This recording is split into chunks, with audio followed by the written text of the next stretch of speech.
Hello साथियों, मैं प्रकाश एक बार फिर से आप सभी का स्वागत करता हूं आपके अपने परिवार कॉन्सेप्ट एटीए में। तो मेरे प्यारे दोस्त, मेरे भाई, मेरी बहन, अगर आपने अभी तक हमारे चैनल को सब्सक्राइब नहीं किया तो सबसे पहले जाइए चैनल को सब्सक्राइब करके आप हमारे साथ क्या कर सकते हैं, जुड़ सकते हैं।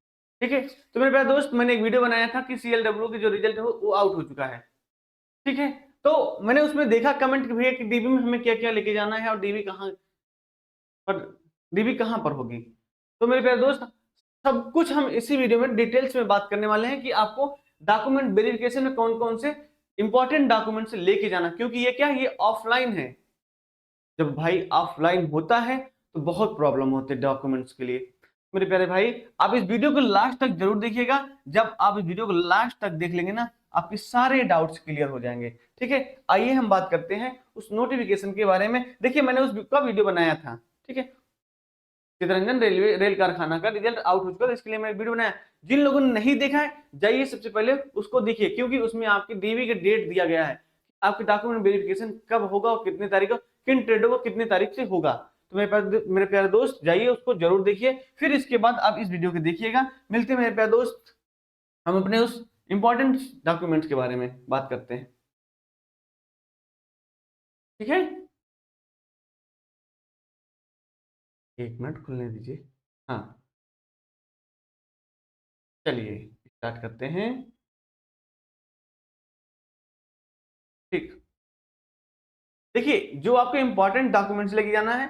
देखिए, आपके जो फिटर के 5 मार्च के, फिटर के एक बार 7 मार्च को, इलेक्ट्रीशियन का 9 मार्च को, वेल्डर की 10 मार्च को, मशीनिस्ट की 11 मार्च, टर्नर 11 मार्च, पेंटर 11 मार्च, आरएसी 11 मार्च। तो इन चार लोग को 11 मार्च का, नहीं सबको 9, 10, 6, 5।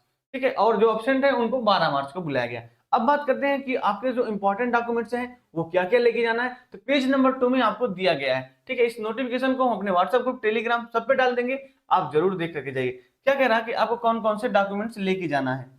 सबसे पहले date of birth, birth certificate आपके पास होना चाहिए। क्या कह रहा है कि बर्थ सर्टिफिकेट आपके पास होना चाहिए। बर्थ सर्टिफिकेट में आता क्या है, तो भाई आपके पास बर्थ सर्टिफिकेट है तब तो आपके पास कोई दिक्कत नहीं है। अगर नहीं है तो मेरे प्यारे भाई, आपको क्या करना होगा, आपको अपना 10th की मार्कशीट तो लेके ही जाएंगे, वही काम देगा। ठीक है। 10th की मार्कशीट। आपको एजुकेशनल क्वालिफिकेशन में क्या क्या चाहिए कि mark matriculation marksheet and certificate issued by respective education board. जिस बोर्ड से आपने भाई 10th पास आउट किया है उसका मार्कशीट और सर्टिफिकेट। ठीक है। अगर आपके पास है तो ले जाइए भाई, मार्कशीट वही सर्टिफिकेट होता है, आप उसी को लेके जाइएगा। ठीक। उसके बाद आईटीआई की मार्कशीट और ऑल सेमेस्टर की। ठीक है। दोनों ईयर की लेके जाना, कंबाइंड है तब तो अच्छी बात है, अगर अलग अलग है तो मेरे प्यारे दोस्त अलग अलग लेके जाइएगा, लेकिन सभी सेमेस्टर के एग्जाम का लीजिए। और तीसरा क्या है कि national trade certificate issued by NCBT और एससीबीटी। अगर आप एससीबीटी से आईटीआई की हो या एनसीबीटी से, क्या करना है, आपको सर्टिफिकेट लेके जाना है। नहीं आप वहां से भाई साहब चितरंजन से वापस आ जाएंगे, तो इसलिए आपको लेके जाना है। अब आप एससी एसटी सर्टिफिकेट आपके पास है, कास्ट सर्टिफिकेट, तो भाई साहब एससी एसटी के अंतर्गत आते हैं, कास्ट सर्टिफिकेट जरूर लेके जाइए। और कैसे, as per ensure first issued by content. आपके पास देखिए कहने कहा कि इसका ये कहने का मुद्दा है कि अगर आपके पास सेंट्रल का कास्ट सर्टिफिकेट नहीं है, आप चेक कर लीजिएगा। इसने एक दिया है फॉर्मेट एनएसश्योर फर्स्ट में, वहां से जाकर के आप अपने कंपेटेंट अथॉरिटी से जाकर के आप अपने तहसीलदार या सक्षम अधिकारी एसडीएम से जाकर के बनवा करके तभी लेके जाइएगा। ठीक है। अब हम बात करते हैं ओबीसी सर्टिफिकेट। ओबीसी सर्टिफिकेट भी आपको, अगर आप ओबीसी से आते हैं तो ओबीसी सर्टिफिकेट लेके जाइएगा। अगर आप ईडब्ल्यूएस से आते हैं तो ईडब्ल्यूएस से सर्टिफिकेट लीजिए। जिसके पास सेंट्रल का सेंट्रल का ले जाइएगा, नहीं भाई उस फॉर्मेट जाकर बनवा के लेके जाइएगा।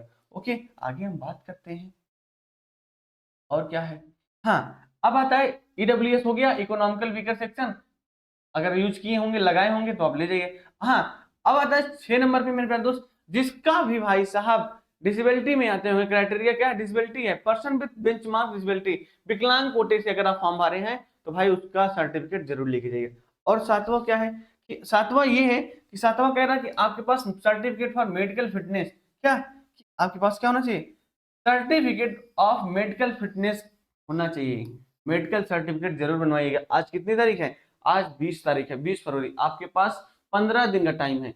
15 दिन में अपना सारा डॉक्यूमेंट्स भाई साहब क्या करिए, कंप्लीट कर लीजिए। 15 दिन पहले रिजल्ट क्यों आउट आता है? इसीलिए आता है कि अपने सारे डॉक्यूमेंट्स क्या क्लियर कर लीजिए, नहीं तो आपको बाद में क्या हो सकती है, दिक्कत हो सकती है। ठीक है, सर्टिफिकेट ऑफ मेडिकल फिटनेस, अब ये कहां से बनवाना होता है? बहुत बच्चे ये सोचते हैं भैया कहां से बनवा, देखिए इसमें लिखा रहता है कि during documents verification candidate should submit medical certificate issued by government authority doctor, gazetted doctor से, ठीक है, not below the rank of assistant surgeon of the central state medical service. भाई साहब कह रहा कि गैजेटेड ऑफ डॉक्टर से, जो एमबीबीएस डॉक्टर हो उनसे क्या करिए, सर्टिफिकेट बनवा के लीजिए। ठीक, गवर्नमेंट हो, सरकारी हो, ऐसा नहीं प्राइवेट वाले से बनवा के लीजिए, वो क्या होगा, अमान्य होगा, वहां आपको भाई बाहर कर देंगे। तो आप अपने नजदीकी किसी गवर्नमेंट हॉस्पिटल में जाइए, वहां सरकारी डॉक्टर से क्या करिए, भाई साहब मेडिकल सर्टिफिकेट बनवाइए। ठीक, अब आता है 8 नंबर में कि candidate should be also bring original Aadhaar card and pan card. क्या कह रहा है, कैंडिडेट के पास क्या होना चाहिए, ओरिजिनल आधार कार्ड होना चाहिए और पैन कार्ड होना चाहिए, along with one self attested photocopy to submit during documents verification। Verification के टाइम अपना ये क्या करना होगा, एक सेल्फ अटेस्टेड फोटोकॉपी भी लेके, कहने का मतलब देखिए आप ओरिजिनल तो लिए रहेंगे अपना सब, ठीक है, ओरिजिनल सब कुछ लिए रहेंगे, साथ साथ आपके पास 2 फोटोकॉपी भी सबकी होनी चाहिए, और सब में क्या होना चाहिए, सिग्नेचर होना चाहिए, सेल्फ अटेस्टेड होना चाहिए। आप सिग्नेचर कहाँ करेंगे, तो भाई वहां जाकर के पूछ करके तभी करिएगा, नहीं क्या करते हैं वहां से बाहर कर देते हैं कि आपने बिना पूछे सिग्नेचर क्यों किया, ये भी ऑप्शन रहता है उनको बाहर करने का, तो वहां जाइए पूछिए, तब उनके सामने क्या करिए, सिग्नेचर कर दीजिएगा, लेकिन आपके पास दो फोटो कॉपी होना चाहिए। एक्स सर्विसमैन, अगर आप एक्स सर्विसमैन में नहीं, उसका भी क्या होगा, आपको सर्टिफिकेट लेके जाना होगा, चाहे ex serviceman should be submit discharge certificate and case of children of ex serviceman servicing arm force service certificate. आपके पास अगर एक्स सर्विसमैन है तभी क्योंकि क्या होना, तभी आप मेरे प्यारे दोस्त क्या लेके जाएंगे, अपना सर्टिफिकेट जरूर लेके जाइएगा, नहीं वहां आपको फिर से बाहर कर दिया जाएगा। ओके मेरे प्यारे दोस्त, अब आता है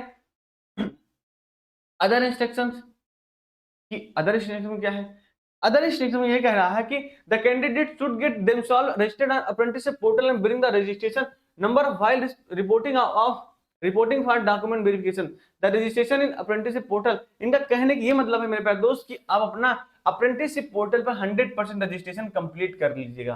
कितना, 100% रजिस्ट्रेशन आपको क्या होगा, कंप्लीट करना होगा, कि टू द एस्टैब्लिश 100% कंप्लीट। भाई इसके लिए मैंने वीडियो बनाया है, कॉन्सेप्ट आईटीआई के यूट्यूब पर जाएंगे, उसमें आईटीआई अपडेट के नाम से प्लेलिस्ट है, वहां पर जाकर के आप इसे सर्च करके कि अप्रेंटिसशिप पोर्टल पर 100% रजिस्ट्रेशन कैसे करें, भाई मैंने अपना करके दिखाया उसमें, तो जाइए वीडियो को देख करके अपना 100% रजिस्ट्रेशन कंप्लीट कर लीजिएगा। ओके मेरे प्यारे दोस्त, अब क्या है, क्या कह रहा है कि हाँ 3 नंबर में the final selection of candidate will B, क्या कह रहा है, देखिए तीसरे नंबर पे क्या है, दूसरे नंबर कैंडिडेट में also note the being medley called document does not, कोई बात नहीं इसका। तीसरा क्या है, the final selection of the candidate will be subject to verification of identity all original certificate and satisfying all criteria prescribed for the trade including apprenticeship portal registration 100% complete। भाई इनका यही कहने का मतलब आपको 100% कंप्लीट करना होगा। अब क्या कह रहा है, 4th नंबर में all communication for CLW administration will be sent by SMS. क्या कह रहा है, sent by SMS and email only the result of document verification will be uploaded in CLW official website. इस पर जाकर के अपना क्या कर सकते हैं, जब आपका फाइनल सिलेक्शन हो जाएगा वहां आप अपना रिजल्ट देख सकते हैं, आपको नहीं तो मेल भी आ सकता है और क्या हो सकता है, एसएमएस भी आ सकता है। ठीक है, तो मेरे प्यारे दोस्त आप लोग एक्टिव रहिए, जो भी ईमेल डाले हैं उसको चेक करते रहिएगा आप, और डॉक्यूमेंट वेरिफिकेशन के बाद और एसएमएस भी देखते रहिएगा, सीएलडब्ल्यू से कोई एसएमएस तो नहीं है जिसका डीबी होगा। तो मेरे प्यारे भाई, तो 5वें नंबर में कह रहा है कि candidates are advised to visit http website regularly further updates. ये सब कुछ अपडेट्स है भाई साहब, भाई मैंने सब कुछ बता दिया है। अब आपके मन में कोई भी डाउट होगा तो अब हम कुछ नहीं कर सकते हैं, कुछ कहीं तो नहीं कर सकते क्योंकि भाई डॉक्यूमेंट्स हम तो सही नहीं कर सकते। तो आप लोग इतने सारे डॉक्यूमेंट्स लेके जाइएगा, इस वीडियो को अगर आप ध्यान से देखेंगे सब कुछ आपको समझ में आएगा। तो मेरे प्यारे दोस्त मिलते हैं हम नेक्स्ट अपडेट में, तब तक के लिए आप हमारे साथ बने रहिएगा। ओके, धन्यवाद।